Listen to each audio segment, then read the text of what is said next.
Welcome back. We're going to continue with our study of the Reynolds transport theorem. What I'm going to do first in this segment is show very quickly how the Reynolds transport theorem works when this field that we're working with is a vector field. Okay? Because this is something we alluded to at the end of the previous segment when we said that psi could be, for instance, a momentum per unit mass, right? And momentum is a vector. Okay, so again, the title is going to look the same here.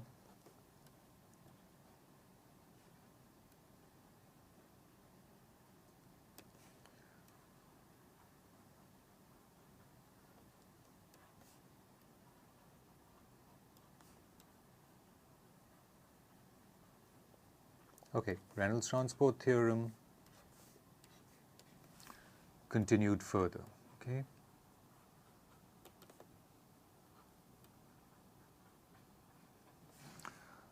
Okay, so let me put it down.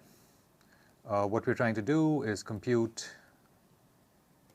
d dt integral over omega t of a quantity which is psi x comma t d little v. And what we are seeing is that it can always be written as an integral over omega t of this term, the proper partial time derivative of psi, plus the divergence of psi v, okay, where v is the spatial velocity. Okay, so we've seen how this works out, of course, when in the case of psi being a scalar. But now let's suppose that suppose we do the following. Okay, we replace psi, which is a scalar, with u, which is now a vector. Okay? But then u again is a spatial vector field, right? So we're talking of u being written as u parameterized by the spatial position and time. How does this work out now? Okay? So the Reynolds transport theorem then takes on the following form. Okay? So the Reynolds transport theorem, RTT for short. Okay? It takes on the following form. It is that we want to compute d dt of integral over omega t of u parameterized by spatial position and time d little v. We can go through the steps just as we did before when we were deriving the Reynolds transport theorem for the case of psi being a scalar. The steps are exactly the same. What we end up with is the following. We get integral over omega t. Once again, we will have the pure partial time derivative of u, plus we will have the divergence of u tensor v. Okay. All of this dv. Okay. To gain just a little more insight into this result, it's useful, as it's always been, to go into coordinate notation. Okay. So let's just see why this. Let's see if going to coordinate notation gives us any insight into why this result should work out. First of all, it may be obvious to you already that has to be the way things work out. Of course, you could get to it by deriving the whole thing, but let's just not go that far, but try to see if coordinate notation can give us further insight. Okay, so in coordinate notation, here's what we would be trying to do.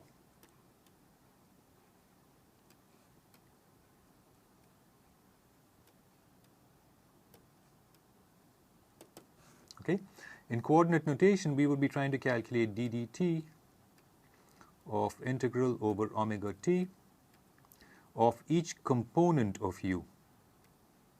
right, where each component of u, right, we're trying to compute this,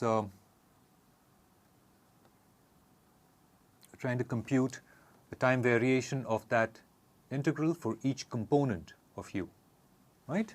But now if we observe that each component of u is essentially a scalar function, right? So Reynolds transport theorem as derived originally for scalar functions can be applied here. It's completely standard. There's nothing new that we're going to see in this particular step, okay? This then becomes integral over omega sub t. We would get the partial time derivative of ui plus the divergence of ui times v, but where v is now the direct notation representation of the vector v, right? Sorry, ui is being multiplied by the direct notation representation of the vector v, right? All of this d little v, okay? But now you observe that what we have here is essentially a vector of the form ui v1 ui v2 and ui v3.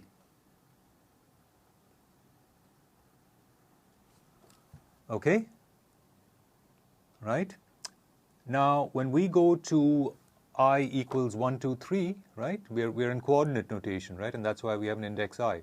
When we let that index I run over 1, 2, 3, what we will see is that instead of that vector that I've just written there, we will actually have 3 column vectors, right? Okay, but then those 3 column vectors will essentially represent the dyadic product of U tensor V, right?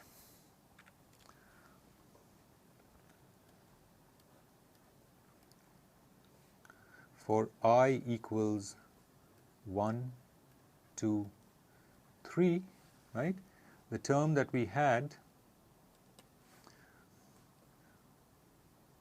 integral over omega t, what we get is derivative with respect to time of, now explicitly u1, u2, u3, right? Essentially, on the previous slide, we wrote out an equation for a particular value of the index I, right? As I runs over 1, 2, 3, we essentially have three of those types of terms, right? So we get this plus divergence of, now likewise we get u1, u2, u3 tensor v1, v2, v3. Okay, right? It's the divergence of this entire object.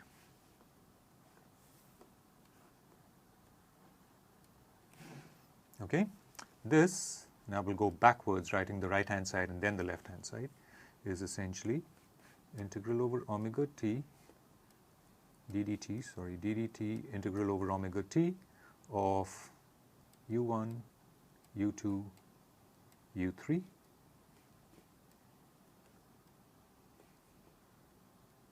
d little v. Okay, that's why things work out. Okay, so this is how this is the result that we see. I'll go back to the previous slide here. This result that we see is what we get when u, instead of being a scalar as before, is a vector. Okay, so that's the generalization of the Reynolds transport theorem to vectors. All right.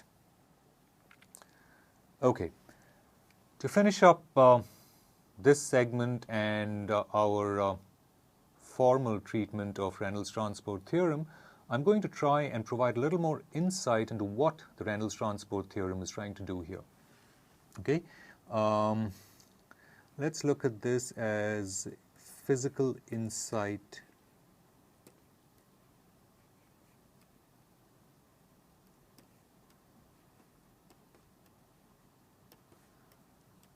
to the Reynolds transport theorem.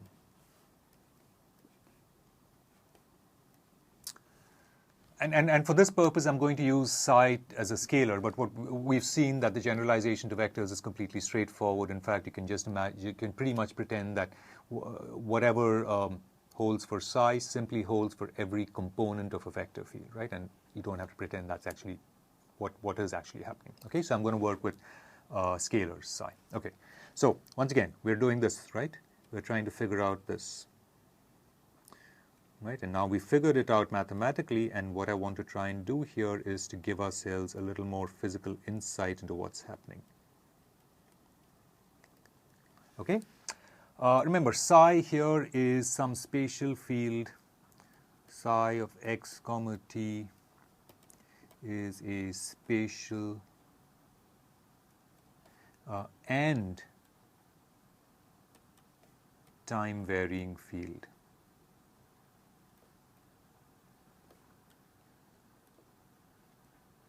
Right? Right? It's varying spatially and with respect to time. So I have space in front of me, right? So you have some field psi that's varying over here. It's varying from point to point. It's all, and at each point, it could also be varying with respect to time. Okay? And now we're trying to compute this integral that we've written down here. We have computed that integral over some region in space, right? Over some configuration in space. This configuration is our omega t. Okay, and we want to know how that integral we just computed is varying, but with the further twist that this configuration, this region in space is itself changing with respect to time. Okay, essentially, all right, so that's what we want to figure out. What we're finding then is that the transport theorem tells us that this can be simply written as an integral over the same volume, right? That volume at that instant in time, right? Omega sub t. It's the integral over that volume of simply the time rate of change of psi, right? Simply how is psi changing at every point, right? With respect to time, right? So we have this region in space, okay? You fix time t, right? So we have this region in space at that particular instant in time. The first term in that integral is simply how is psi changing at every point in this domain, right? That's the first term, the partial time derivative of psi.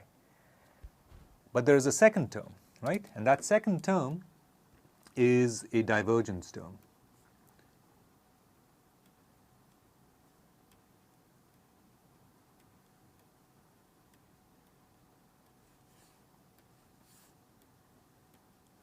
Okay? What I want to do is what we need to do is gain more insight into what that divergence term is doing.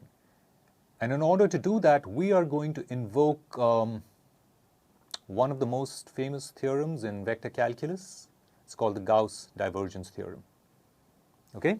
So, the Gauss divergence theorem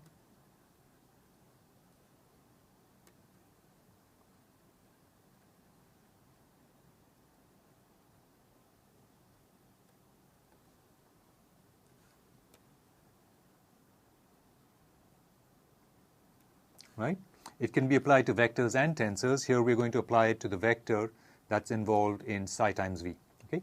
So the Gauss divergence theorem tells us that the integral over some volume of the divergence of our vector psi v, d little v, is integral over the boundary of that domain of psi v dotted with the unit outward normal little n to that domain integrated over the area of that domain, right, over the area element. Okay? So the picture, if you recall, is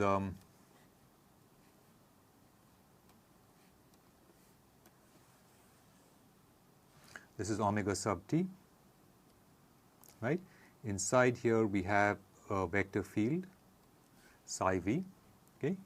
And what it is telling us is that the divergence of this quantity is integrated over the volume, omega t, right, is simply an integral over now the surface, right? Okay.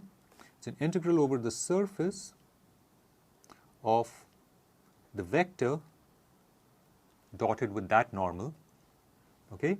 And we may look at that as being an area element d little a, okay? All right. And we you know, we've seen this sort of thing before, right? We know that when we compute the divergence of a vector over a domain, the divergence really has this notion of, you know, you take a little pillbox here, and the divergence operator tells you what is the net outflow over that little pillbox, right? So it tells us that, okay, if you have the vector coming in here and leaving from other surfaces, okay, the divergence of psi v is the net outflow over that little pillbox, right? So this is the net outflow over every volume element dV, where this is my volume element dV, right? The little pillbox there.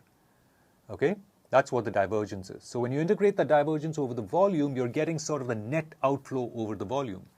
But then Gauss's insight was to say that, well, I could just integrate over my surface and calculate the net outflow over my surface. And that's what we get when we compute here. We compute psi v dot n, right? We know from the physics of the from the interpretation of the dot product that dot product is the vector psi v oriented along our normal. Okay?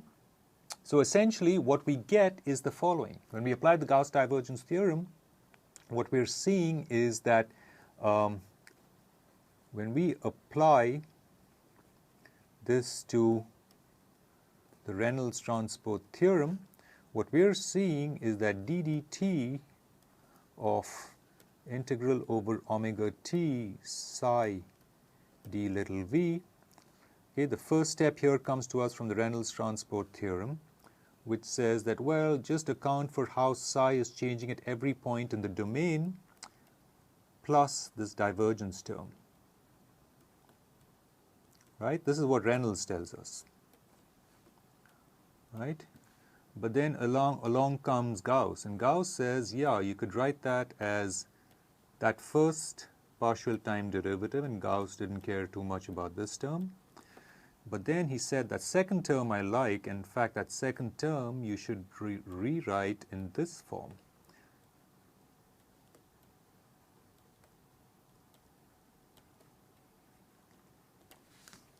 Okay? All right? So what this is saying is that over my volume, right, I have this volume, and this is my configuration in time, right? My configuration over space at time t. You want to know what the total rate of change of psi is if you've integrated it over this volume, with the additional problem that this volume is not staying fixed in time. Okay, so the combination of Reynolds and Gauss tells us that it's easy. The first term is just you fix that volume, you freeze that volume in time, and look at how psi is changing at every point in that volume. Integrate that. Okay, and then along comes Gauss. So now this is where our body becomes useful again. So we have this volume in space. I've put the body back to occupying that configuration omega t just for us to be able to see that configuration. So the first term says computes the rate of change of psi at every point in that domain, integrated over the volume. The second term is to account for how this body sweeping through space, okay, the body sweeping through space is incorporating some of the field along its boundaries, right? At points where the velocity is sort of oriented outward, right? The velocity of the body at certain points on the surface is oriented outward. At those points, it is sweeping in more of that field psi, okay? And that is what we see is happening right here. At points where v dot n is positive, like here, let me use my approved arrow for this, right? At points such as this, right? If the body is tumbling through space in this direction, this is v dot n. Okay, when it's tumbling through space in this direction, it is sweeping in points of in space and thereby incorporating that field psi at a rate which is given to us by v dot n. Okay, right? Or at a volume rate which is v dot n dA. At the same time, at a point such as here, where the velocity is directed inward, it is losing that field because it's you know that field in space is sort of leaving the body, right, as the body is going out. Again, our term v dot n acts to tell us that where v dot n is positive implies that psi x comma t is sort of entering the body.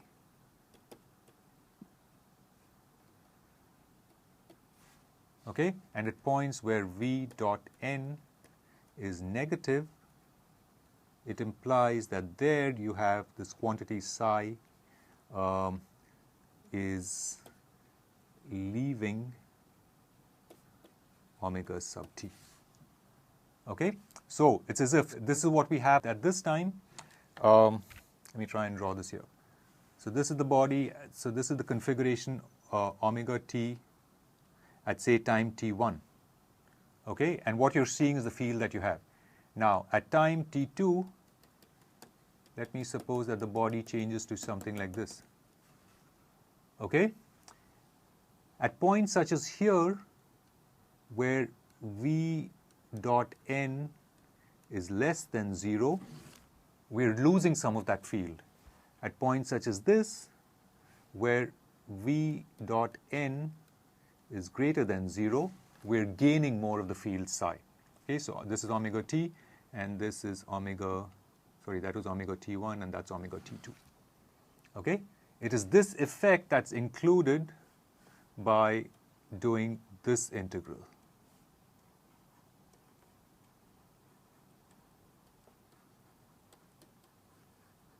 Okay, that integral is negative in places like this, and it is positive in places like this.